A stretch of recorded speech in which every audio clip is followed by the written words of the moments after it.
Pershing Square, then known as La Plaza Abaja, was first dedicated as a public square in 1866 by Mayor Cristobal Aguilar, who's important in LA history. First, he was the last Mexican mayor under American rule, which I believe means, I think this mayor was a Mexican resident when California was part of Mexico, and then he became mayor. I think that's what they mean by that. He's certainly not the last Mexican mayor of Mexican descent, I mean, for a long time. For a long time, certainly when maybe the book I was reading. Maybe second to last. Second, in 1868, Aguilar vetoed a proposal to sell off the city's water rights to a private buyer, which would have put a lot of cash in the city's pocket, but long-term would have stunted the growth of the city at a crucial point. So yeah, he did that. He's responsible for making sure we still had water and we were able to become a real city. Third, he was the mayor during the Chinese massacre. Oh no. These are the things that when you look up Aguilar, it comes up. Like Elysian Park, the 5 acres that became Pershing Square could also be traced to the original Spanish land grant when they were like, yeah, fine, make it a pueblo, send a postcard. And as Elysian Park has the story of Spanish explorers camping on the hillside of North Broadway, the area that became Pershing Square also was significant to travelers. To this particular party of explorers, and truly all that followed for a century afterward, the path they took, which was already like a well-trodden trail by the Keech and the Chumash, they would send them south down Broadway, as we know it, I think, and then towards the city center.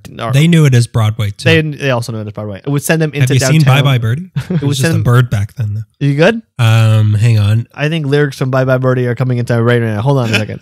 So this trail that they took, that was already like a well-trodden trail for the Native Americans, they went down this path, and then there's a fork in the road. One fork would lead north towards Cahuenga Pass, towards Encino, San Fernando, Ventura. That was El Camino Viejo. If I read correctly, which I'm not sure if I did or not, that fork in the road was a grassy area that is now Pershing Square. As expeditions would follow this road, they would often camp on that grassy patch. This road was used until like 1890, and it was, among other things, the main road residents would use to go to the tar pits to get materials they needed to make roofing. So this was a popular little fork in the road. This is the crossroads where you learn to play the guitar. Yeah, but there's one catch. You gotta pave this park over so that there's no grass. Game off. There's only one catch. You could only play Grateful Dead songs. Oh no, I don't want to learn. I don't want to learn. I want to keep my soul. In 1849, after America takes over California, Edward Ord of the Ord Survey, same survey that sets aside Elysian Park as an ungivable, unsellable parcel, lists Pershing Square as Block 15 on the survey. I know this all sounds boring, but when we talk about LA history, the pre-America, pre-Mexico things that remain today are true Los Angeles. It's like talking about the river or the mountains. It's especially important in 2022 because of how much of what we thought LA history was being ousted and changed. So Pershing Square, this spot is important, even if I don't like that spot. Yeah, which is what I kept telling to you, and you kept saying, but it's not a park, it's a metro stop. It's the worst metro stop. Not only is it a metro stop, it's the worst one. It's the one that I will go all the way to Union Station and walk backwards. I was just about to say, how many times have I got off on 7th Metro like, all right, time to walk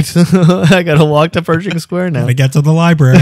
Something like Pershing Square goes through so many changes in the 20th century, but its importance and longevity speaks to its historic value, even if I don't like Pershing Square, which I don't. Anyways, in 1866, Mayor Aguilar dedicated the square as a public park. So officially on the books, this is a public park. We're making it a public park. If I read correctly, creating this public space served 2 functions. One was so the public square could protect property values on the streets that faced the square, Hill, 5th, 6th, and Olive. So it's a park made for real estate? I guess so nobody would build anything there. Okay, so we got to keep the real estate valuable. Let's make a park. Let's make a public park, and that way people can congregate there and then shop at our shops or use our services on this square. Right? If that's what it takes, maybe we should put a bunch of Lululemons around all national parks, and then they'll stop shrinking them.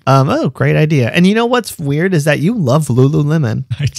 I don't genuinely do. I love Lululemon as a reference. You do, which can only mean one thing. Deep down, you love Lululemon. And I stand up and I'm wearing the tightest yoga pants you've ever seen. Let me just reach over the screen and grab this. The other purpose, that was one purpose that it served to make this a public park. The other was to create a space for Americans who didn't want to be in the city's main plaza, the area that we understand to be like Avera Street. So this is White Power Plaza. but they had a Spanish name for it. Who can still be white, but different. Not the white that white power people like. Well, it was initially called the La Plaza Baja. The lower plaza was because it was the plaza a little bit away from the other plaza. So Pershing Square would be a quote unquote nice public park for quote unquote nice people, and represented a southward expansion of the Anglo-American business districts opening up in that part of downtown, in the southern part of downtown. And I'm not quite sure what the square was like in those days, other than a grass block for camping that was probably nice, but improvements on the square were made in the 1870s. It was a Lululemon. The biggest Lululemon I've ever seen. Trees were introduced. Finally, in the 1870s, citrus and cypress trees were planted in the area was beautified. It's even said that at some point around this period, a horticulturalist named Roundhouse George Lemon, Lehman. No. Lemon. Come on. Lemon. I don't know which to believe less, that his nickname is Roundhouse or that his last name is Lemon. The Roundhouse makes more sense. The Lululemon is just it fits today because you brought up Lululemon out of nowhere. Well, that's what I'm talking about. His daughter's name is Lulu, and he started the first Lululemon. His daughter's little Lulu, the comic strip. It's like a Raggedy Ann. Lulu's Lemons was the original store. So this George Lemon, this Roundhouse guy, was owner of an iconic but long gone round house. It was a house that was round. The porch wrapped around it. You see, what I was thinking was like roundhouse he's kick. He was a horticulturalist, and the way he got fruit off a tree was a roundhouse kick, and that was like his signature. He was always about a couple of years behind Johnny Appleseed, and when the apples were ready to pick, when those two when they finally matched those two up in Madison Square Garden, oh my God! And then Paul Bunyan was the referee. Anyways, Roundhouse Lemon. Everyone thought he thought he owned the land that was Pershing Square, so he started planting trees there and watered them for 20 years, taking care of. So either people assumed that he owned the land, or he told people mistakenly, "I own the land." And apparently, squat and lie long enough. No one questions. You're gonna make me go all the way to City Hall and look into this? How do you think I'm still in my parents' house right now? Government can't get me here. I'm in my parents' house. That's a legal loophole. And apparently, when the public library came by years later to set up shop at what became Pershing Square, they were initially talked down because they heard that Roundhouse owned the land. So they're like, oh, never mind. This guy owns it. He did it. And the city official had to come out and make it clear nobody owned this. Is city property. This is a public park. No one owns the land. He doesn't even own those trees. He planted them here. They're ours now. You don't even own the water that you were using. Did you get that from Zanja Madre? Well, guess what? City water. And that nickname, give it back. Okay. We'll have to get into Roundhouse and his roundhouse and what was called the Garden of Eden. We'll have to get into that later in another episode. But I'm very curious about this George Lemon guy. Save it. So in the 1880s, the old villain, another old villain, Fred Eaton, city engineer, Owens Valley destroyer, and future mayor, created the square's first official layout. It's hard to keep track of the series of names that the square goes through in the early years because I can't keep track of when one took place and which ones were official. So it was La Plaza Abaja blah. La Plaza Abaja first. Then it went to Public Square, City Park, 6th Street Park, St. Vincent's Park, and Los Angeles Park. And that was just like, that's not even like the last three names it gets. Like that's just like a series of names attached to this square. One site said that it was Central Park in the 1890s. And another said it became Central Park in 1911. I don't know, but at some point it becomes Central Park. Right in the center of Los Angeles. And it kind of like, I'll get into the idea of Central Park in New York and Central Park here, but there's a really great blog called Restore Pershing Square. So their website, restorepershingsquare.blogspot.com, but they have the original layouts if you want to check out the layouts of Fred Eaton and then what eventually came later. The 1886 Eaton Plan has this... and lemons. This sounds like one of the fairy tale plays that Aileen Barnsdale was putting on. It sounds like a 60s cartoon. The 1886 Eaton Plan has the square see much more green. There's a lot of like kind of wavy lines that go through and they meet in the center point, but there's like grass patches with trees, obviously. Told you, game on. And there's 4 entry points from each corner of the block. Then a lot of like, like a wiggly path across botanical green patches. I even read that at some point, I'm not quite sure when, the Zanja Madre, the irrigation patch that led from the river through the plaza, ran through the square as well, or even emptied into the square, which sounds really lovely. It was called a Serpentine Promenade. He had wooden benches. I believe he created like a bandstand as well. So it was like a nice public park. Around the square in the late 19th century, you could also find like small, like you look look at photos, there's like small wooden frame houses. There's these two big ass churches, St. Paul's and the First Baptist Church, and then the St. Vincent's College. This was around, but if you look at photos, like there's some structures, but it's like empty beyond that. Did it used to be bigger than it is now? I don't think so. Maybe I keep thinking of it as this square because of that's what I understand it as. It could have been a little bit bigger, but not that much. The way I'm imagining it now, like that seems like a lot of stuff to cram into what I know to be Pershing Square, because I could run across Pershing Square very quickly, and I do. And the cops have no idea, and they're too scared to run after me through Pershing Square. That's how scary it is. I recently walked through there because I'm like, maybe this isn't as bad, and I'll talk about that experience a little bit later, but it's a little bit bigger than I thought. It's a city block, so a city block can be pretty big, and this is pretty big. A revision of the plan in 1904 seemed to expand the walking space and shave off some of the greenery, a trend that will continue for perpetuity. So it's getting smaller. The grass, anyways, is getting the green is getting smaller. Grass is smaller. Game is less. I love it when you try to come up with a snappy zinger, like a phrase, and like people are going to remember this idiom forever, and it's like nonsense. From 1910 to 1911, during one of the many LA real estate booms, architect John Parkinson's moved forward with a redesign of Central Park, done in a formal, I believe. Is that who it's named after? Park? Oh my Central God. Park? Parkinson's. I think I figured this case out. See, but you know what? This is another crazy. We've got a lemon, we've got an Eaton lemon, and now we have Parkinson. And what I'm trying to tell you is that we both now have Parkinson's. This is my Usual Suspects ending. I was just looking at images, and I didn't actually do any research. Medical report? Yeah, eating lemons and looking at my medical report and being like, I think I can lie enough to come up with 9 pages. John Parkinson's moved forward with a plan for Central Park, done in a formal Beaux art style. Parkinson's art. Is it Beaux? Beaux. In French, when it's a letter like that, a soft letter at the end of a word and a vowel at the beginning and a next one, it enchaînement. It links together. Beaux-art. I would never listen to this podcast. Get in line.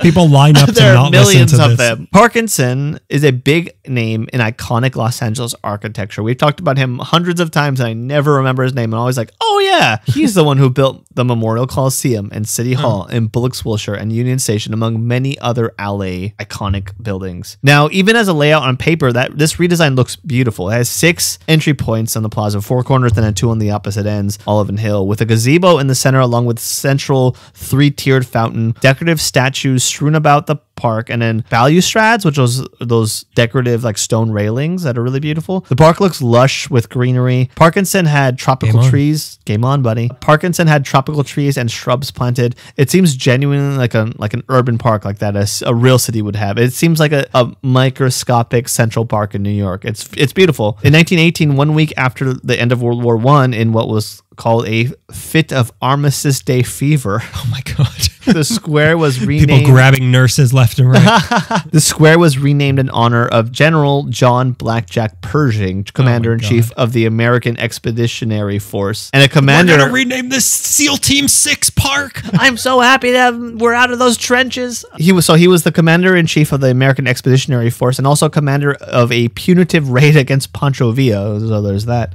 His nickname Blackjack derived from his service with an African-American regiment early in his career, which is interesting, but I also circle around to like, is that nickname a put down? I don't know. It sounds like a nickname they would maybe give themselves. Oh, maybe. Blackjacks. I hope so. That's the best case scenario. Let us be hopeful in this situation. Let's be hopeful that Blackjack was a name that he wore proudly. Like, yeah, that's me, baby. After the park was renamed Pershing Square, they added a statue of a doughboy, which is not what you think it is. It's a World War I soldier. It's not a chubby boy in Buster Brown's. I would love for there to be a giant statue of the Pillsbury doughboy in Pershing Square. I'd love to make that happen. Unfortunately, Central Park in New York gets him because he did attack the city. They loved him so much. He was the real hero in that story. The Stay Puft Marshmallow Man is a real hero of this story. The statue was sculpted by Humberto Pedetri. So if anybody likes that statue, which is still up at Pershing Square, that's who sculpted it. At this point, the modern city is growing all around the square, where photographs from the end of the 19th century showed, like I said, a scattering of structures. Now by 1910s, you'd be hard struck to pinpoint a larger patch of green in the area that wasn't Pershing Square. There are some houses, some people lived in downtown downtown. There's big ass churches that still exist in the center, downtown center from the last photo. But along with that are some imposing buildings like the Pacific Mutual Life Insurance Building. That's up now. On the website of the restorer Pershing Square, they have a short film from 1916 called Shoes by Lois Webster that was filmed at Pershing Square, and you get a good look and feel of what the square and the city were like at that time. It's very different, unrecognizable. This is truly the heyday of the park from the 20s to the 40s. The city becomes a modern city in the 20s, and Pershing Square is an oasis of nature in the heart of downtown. Like I said before, like a micro New York Central Park. The modern city is built around this block that is as old as Spanish Los Angeles. That's it's just so weird to me that was like you said, the crossroads of like, am I going to go to the Valley or am I going to go to Dodger Stadium? Yeah, exactly. In 1923, the Biltmore is opened right beside the Pershing Square on Olive and becomes an iconic addition to all photographs and postcards of the square. So every time they have a photograph, so many photos of Pershing Square also like, what about this too? Like they always try to squeeze the Biltmore in. LA Public Library, as you had mentioned before, briefly has a post there at Pershing Square. The park was active with business people and tourists, newsstands, families out on a stroll. It was like a public park in the middle of downtown. It was like that was it. Another fun thing I learned, there was a long stretch. They say from the 20s to the 60s, Pershing Square was the premier homosexual spot for cruising for a cruise known as The Run. Yeah, I've heard about this. Where it was, I had no idea. I think we talked about this briefly once, where it was, if I remember correctly, basically like a secret map that gay men had of like, there's a dark alley here. There's a place here where you can say this word and they will give you this. Yeah, I think this was part of that. It was on this run. The park was open and centralized meeting location before being out was acceptable, so you could just meet up there. And the run, as cruising implies, there's a movement and a path. Because when the police show up, you run. On the path was the Central Library, the bar at the Biltmore, and the subway terminals building's bathroom is all part of this stretch of homosexual activity. I wonder what they do at the library. Photocopies. They check out 4 DVDs at a time. It's said that a renewal project we'll talk about in a little bit that removed a lot of dense foliage. A lot of dense foliage. I can't Frank Lloyd foliage. Yeah, Frank Lloyd foliage. A lot of removal of the greenery and foliage was a deterrent against men meeting other men for purposes of sex. Foliaged again. That makes that landscaper homophobic. And because Pershing Square was a centralized location, not only in the center of downtown's business district, but also like the quote unquote center of the city, if we have a center, which we kind of don't, it became a meeting ground for many groups of people with a purpose. It was a well-known spot for public preaching and orators, which was kind of a buzzkill. LA Times writer Timothy Turner wrote, and this I'm just reading his entire quote, "All varieties of radicalism and of religion are shouted to the high heavens. The square's human fauna have so abused the right of free speech, giving offense to those who, having business, use the square as a shortcut, and to those who wait for buses and those who live in the hotels or have offices in the buildings facing the square." So like this was a part where I can stand on my shoebox and I can stand on my soapbox and give my big speech, and everybody has to hear me. You can stand on a shoebox, but you're not going to get as many listeners. My shoebox is a soapbox, and a lot of people don't knock me for that. Recycle is all I'm saying. All I'm saying is you can use the same box for a lot of different things. But it became kind of like a buzzkill spot because like you'd go there to eat your lunch, or as a tourist to go check it out, and you'd have to hear about like communism's pretty cool. And like, get this guy out of here. While I'm eating tuna fish. During the Great Depression, Pershing Square became the gathering place for crowds of unemployed workers. And after World War II, the park became a place where homeless people would linger. The trees at Pershing Square were said to be rats' nests, and the pigeons were also overpopulating the block. So like through time, through usage, it became kind of like a bummer place. Like it was just somewhere you wouldn't go anymore because it was so centralized and it was like just a public park. Anybody could go there. No one could stop you from being there. And suddenly like you didn't want to go to Pershing Square. Because of that, it fell into disrepair. So with that and calls from local businesses, the square was being pushed to be renovated. And the renovation seems like a bit of a downgrade. Much of this downgrade was due to a huge... No, how? From what you've described to me with all the lush foliage and the serpentine paths compared to what it is now, Greg. No. Where's the downgrade? Much of the downgrade was due to a huge new renovation because they were going to build a subterranean parking garage under Pershing Square, which would require a complete upheaval of the grounds. By the mid-40s, downtown Los Angeles was fully realized as a commerce center, and with all the the influx of people doing business there and having businesses and shoppers, the city needed 10,000 additional parking spaces and thought under Pershing Square would be perfect for this. I still don't really understand why they thought under Pershing Square. Because I guess their thought is like, we still want the park, but we also really But it won't. If we put it under one of these buildings, we're afraid the building will collapse. But if a park falls on you, I mean, what's the damage? One mention of why they wanted an underground parking lot was earthquake proof. I'm like, but you're getting closer to the earthquake. But I guess like it must have been a thought they must have had it like, let's just build a parking garage on top of this park. Someone must have proposed we can build a parking lot here, and another person like, we can't, that's a beautiful city park, blah blah blah. Like, we'll build under it. And then there's no argument left. Like, I wasn't prepared for him to go there. From the articles I read about the renovations and the garage, either no one cared or the papers didn't bother publishing comment about it. Like, as far as I could tell in the papers, no real pushback. Pershing Square is almost an afterthought. There's even a joke in a newspaper clipping that reads, Pershing Square is notorious as a raucous raucous. I don't know. Sorry. You're having trouble with vowels today, and I'm having trouble with consonants today. Let's just stop. Let's just learn how to read English. Yeah, let's just do it. Pershing Square is notorious as a raucous forum of catch-as-catch-can oratory. During the process of construction, the members of myriads of debating societies who would hold forth there must become displaced persons. However, no one except the members of the Atheum will object, and they can hire a hall. So I don't think I understood anything of what you just said. There was so many 19 whatever slang that you just used that I do not understand. The only people that are going to miss this are the people who take this public park as their like auditorium to give their big speech about communism. And they can rent a hall. Weirdos, yeah. And they can rent a hall if they want to. They can go cry to Aileen Barnsdale up on the Olive Garden. She'll listen. One person to mourn the loss in 1951 was when the City Park Garage project was completed was Timothy Turner, who was the writer earlier.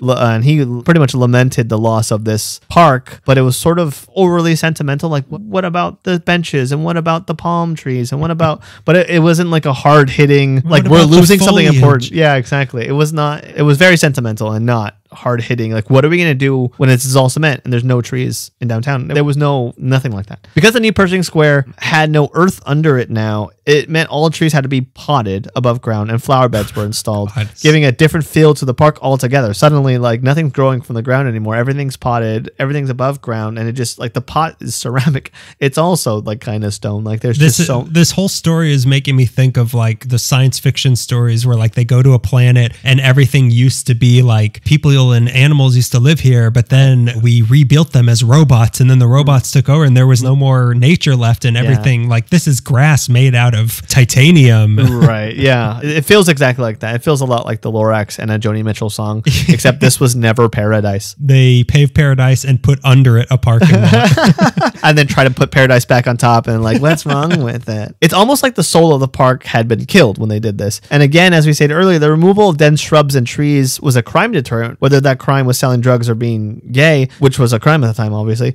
But now the exposed field of Pershing Square made it look hollow. Like there are no trees, there's nothing here. Like it was just flat grass, some trees, but they're above ground, some flower beds, but you can see right through the other side. And it was a potted ficus in the corner. Exactly. Yeah. Looking at photos of what it used to look like. And then this, after the revision, only word that comes to mind is soulless and kind of sterile. Like you can see through the park so clearly now. It's not like a cute little like jungle. It's not like, maybe that's why it feels so small to us. Yeah. You can see the Biltmore from the trash can that they put the money in Point Break. Exactly. Point Break or Speed? Speed is the one. Come on. What's the difference?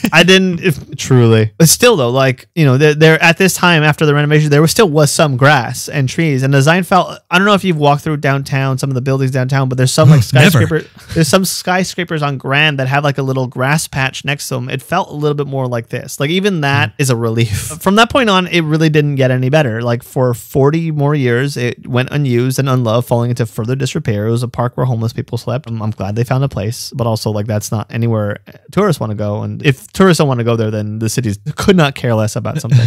I have family members who grew up in the 60s, and they fondly remember Angel's Flight and Grand Central Market and Broadway, the library, but no one has fond memories about Pershing Square. Like it never comes up. They never tussled around in the foliage then. As a homeless problem in LA got worse, the overflow of Skid Row, as I said, would end up at Pershing Square. In 1984, with the eyes of the world on Los Angeles for the Olympics, the city officials rushed to do something about Pershing Square, but all that was really done was they cleaned it and they potted some plants and replanted some stuff. That's how unloved this old city park was. And it wasn't like they were sweeping the square under the rug. Like, don't look at like there was Olympic celebrations at Pershing Square, and all they did was wash it and repot the plants. We killed half the rats. For you, China. For you, Japan. For you. Yeah, we killed half the rats, which still is 90 million rats. The Biltmore even got $1 million renovation in preparation for the Olympics, but this public square was like, let's just close this, delouse it. Maybe if we hold the cameras a different way. Yeah. After the Olympics rolled through town and we got all the nice murals of my youth, the city finally decided that a $14 million renovation to Pershing Square was needed. As Wayne Ratkovich,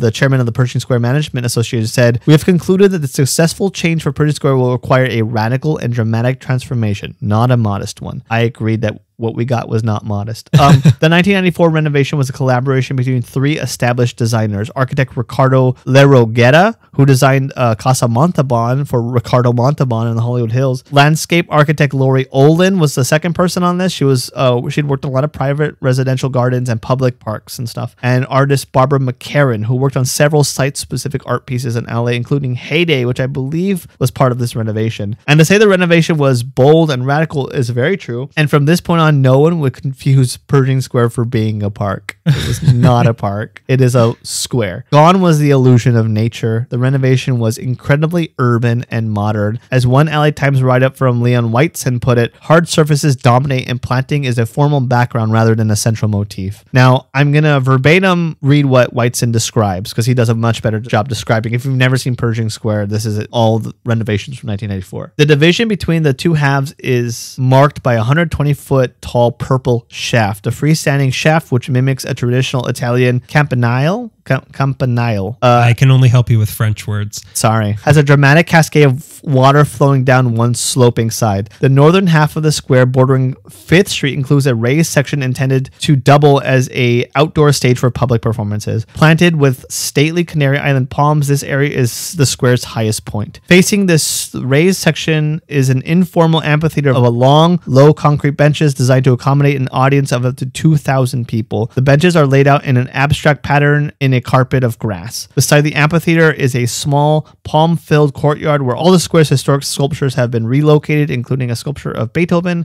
I never looked up why he was there. Next to the Pillsbury Doughboy. Yeah, he is next to the Doughboy. The southern half of Pershing Square revolves around a circular pebble tidal pool fed by high, narrow aqueduct that connects with a central tower. Several times an hour, surges of water flow from the aqueduct to fill the pool, then drain away. The southern edge of the pool, parallel with 6th Street, is ringed by a curved concrete bench with a high back. The park bench is inscribed with a quote from Carrie McWilliams' book, Southern California Country. The quote ends with the offer of a ringside seat at the circus that is Los Angeles. 2 stucco pavilions painted a vivid yellow line the square's Olive Street frontage. One pavilion houses a Los Angeles Police Department substation. The other accommodates the access to the subterranean garage and an outdoor deli operated by the Biltmore Hotel across the street. The deli will be supplemented by 6 kiosks selling a variety of ethnic food and coffee. The square's Hill Street frontage is screened by a line of short pink columns and a tree-shaded promenade lined with planting. Familiar trees, including jacarandas, coral, cedar, and orange, have been placed throughout the square. It's said a lot of these features and art pieces allude, this is not in his piece, their design and allude to the history of LA, like the groves of orange trees, the stylized earthquake fault, which I think is the orange-purple shaft, the Campanile, and then the fountain represents the aqueduct that brings water to Los Angeles. This is the Pershing Square we have now. This is all there right now? A lot of the art pieces, the concrete pieces are there. I don't know how much of the grass patch, but all this is there. Because as you're describing that, I'm like, wow, this sounds pretty nice. And then I remember what I remember Pershing Square to look like. I'm like, oh, they must have abandoned those plans. That's all there. As far as I can tell, that's all there. Okay. The purple shaft is there. That's a long purple, I don't even know how to describe it, other than it's just like a long purple thing that protrudes from the ground. If you watch the movie Speed, you'll get a pretty good glimpse of it. The new Pershing Square was met with mixed reviews, and I certainly get it. Or Point Break. It was met with mixed reviews, and I certainly get it. After doing research about the history of the park and now watching that 1916 short film, the renovation seems like almost like an artist's harsh commentary about urbanism or about downtown Los Angeles. It seems like commentary. It seems like I can speak to my own feelings about the park's design by starting off that I don't like being there. Like I feel so exposed. It's almost like a psychological thing because like there's all these tall buildings around you, but you're still always like under the sun. You know what I mean? Like it's always like exposed and kind of hot there. Well, it feels no like foliage. There's no foliage. Well, there's no foliage. It feels like you're under a microscope, and these artistic movements of the Campanelli shaft and other things create these weird angles. My brain becomes uneasy because of all of these things. And being around all the tall buildings, it's not awe-inspiring. I feel that it feels foreboding. Like it feels like psychologically like I'm being watched and towered over. And it's a wide open space, but I don't feel welcome there. Isn't that what you want in a park? We need to keep moving. This is not a tourist spot. But like a lot of downtown since Bunker Hill was removed, it's another area that feels soulless. Even after the recent revitalization of downtown LA over the last decade, Pershing Square continues to be what I see as an unfixable problem. Recently, though, I was saying, I took a walk through Pershing Square to get a feel for it instead of just like hurrying past it. There are some homeless people, sure, and again, good for them for finding a spot to not get harassed. But there's also like downtown residents walking their dog through Pershing Square. There's a young guy near the Beethoven statue who was learning how to play trumpet, who's just playing trumpet out loud, like because you could do that there. There's a family who clearly was tourists who were sitting on the 6th Street side eating lunch together on a bench. Kids were playing in the small playground. I can sit here and bitch and say like no one loves Pershing Square. There's nothing to love about it, but it's clear that some people do, even if they don't know or care about the history of the space. The space is still serving its purpose to some people as a public park, like a public square. Yeah, I still don't like Pershing Square, but it doesn't mean that I can never like it. Like the Pershing Square Restoration Society, they're trying to push for another revitalization, another renovation of the public park, and their aim is to restore the 1910 design from John Parkinson that made it look like it did from that short film, with lush palms, with rat's nest, and a fountain where rats bathe. I like this idea a lot because maybe all the park needs is a facelift from more than 100 years ago to kind of give it its soul back. There are a lot of issues that would plague it, like any other thing in downtown in this age. If it's Instagrammable, it has a chance of fighting a little bit longer. And if tourists want to stop there, it has a social momentum. It's the new trying to put expensive buildings around a park. Like if you can put something that has like, it's a picture, it looks like you're in the middle of a donut. Exactly. Then people will protect this land at all costs. Yeah. My wrap up is like, I don't like Pershing Square, but I could like it. If it looked like it did 100 years ago, I certainly would like it a lot more. Yeah. You're not deleting its phone number from your phone. Exactly. I'm not trying to ghost it. You never know. One in the morning, you might want to go down to Pershing Square.